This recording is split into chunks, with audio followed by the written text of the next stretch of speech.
નમસ્કાર મિત્રો, સ્વાગત છે તમારું HNGU સ્ટડી પોઈન્ટ યુટ્યુબ ચેનલના એક નવા વિડીયોમાં. મિત્રો, આજના આ વિડીયોની અંદર આપણે ગુજરાત પોલીસ કોન્સ્ટેબલની લેખિત પરીક્ષા ક્યારે લેવામાં આવશે એના વિશે અને સાથે સાથે એનું પેપર કેવું આવશે એના વિશે વાત કરવાના છીએ. જ્યારે PSIનું પેપર લેવામાં આવ્યું ત્યારે એ ખૂબ જ સરળ હતું. તો એ PSIના પેપરના આધારે સાથે સાથે પાછલા વર્ષોના પેપરના આધારે આ વખતે પોલીસ કોન્સ્ટેબલનું પેપર જે છે એ કેવું આવી શકે છે એના વિશેની સચોટ માહિતી આપણે આજના આ વિડીયોની અંદર જોવાના છીએ. મિત્રો, HNGU study point YouTube channel દ્વારા તમને પોલીસ ભરતીની તમામ માહિતી સૌપ્રથમ અને સચોટ રીતે પૂરી પાડવામાં આવે છે. ભવિષ્યમાં પણ આવી તમામ માહિતી મેળવવા માટે ચેનલને અત્યારે સબસ્ક્રાઇબ કરી લેજો. તો તમે જોઈ શકો છો, ગુજરાત પોલીસ કોન્સ્ટેબલ ભરતી લેખિત પરીક્ષા પોલીસ કોન્સ્ટેબલનું પેપર કેવું આવશે એના વિશે વાત કરીશું. પેપર સહેલું આવશે કે હાર્ડ, PSI પેપર અને પાછલા વર્ષના પેપરના આધારે આપણે આ વિડીયોની અંદર માહિતી મેળવવાનો પ્રયત્ન કરીશું.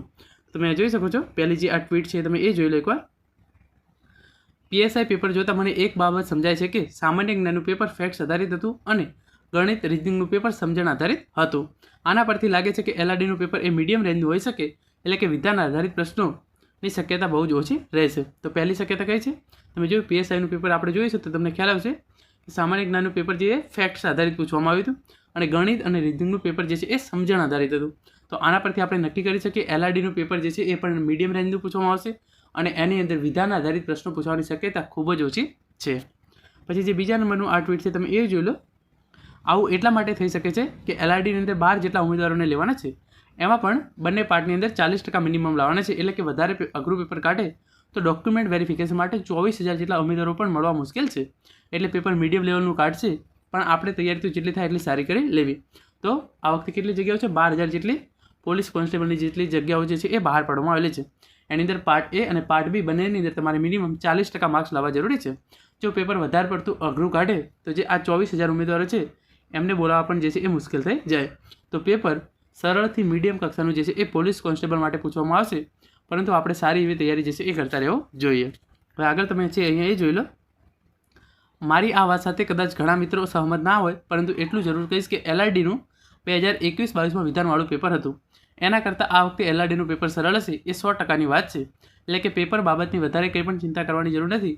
બસ બને જેટલું રિવિઝન કરતા જે રહો. એટલે કે વર્ષ 2021-22ની જ્યારે પોલીસ કોન્સ્ટેબલની પરીક્ષા લેવામાં આવી હતી એનું પેપર જે છે એ ખૂબ જ હાર્ડ પૂછવામાં આવ્યું હતું અને તમામ પ્રશ્નો મોટાભાગના વિધાનવાળા પ્રશ્નો હતા. તો એના કારણે જે છે એ ઉમેદવારોનું ઓવરઓલ કટ ઓફ જે છે એ પણ નીચે રહ્યું હતું. તો આ વખતે PSIનું પેપર જે છે એ સરળ પૂછવામાં આવ્યું છે. તો એના આધારે વર્ષ 2021-22 જેટલું હાર્ડ પેપર જે છે એ પોલીસ કોન્સ્ટેબલની અંદર પૂછવામાં આવશે નહીં. જોઈ લો. આ વાત એટલા માટે કહું છું કે હવે ખાસ કરીને કોઈપણ પ્રકારની ચિંતા કર્યા વગર જેટલું બને એટલી ફેક્ટ ડેટા વધારે તૈયાર કરવા, મેથ્સ અને રીઝનિંગમાં સમજણપૂર્વક તૈયારી જે છે એ કરવી જોઈએ. તો હવે તમારે કઈ રીતે તૈયારી કરવી જોઈએ?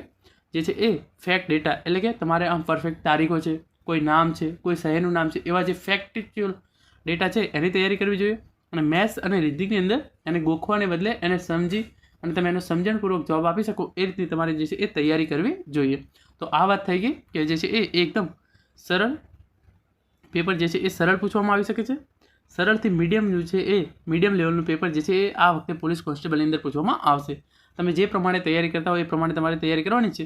મેથ્સ અને રીઝનિંગની અંદર તમારે સમજણપૂર્વક તૈયારી કરવાની છે અને ફેક્ટ ડેટા હોય એને તમારે જે છે એ સરખી રીતે યાદ કરવાનો જે છે એ પ્રયત્ન કરવો જોઈએ.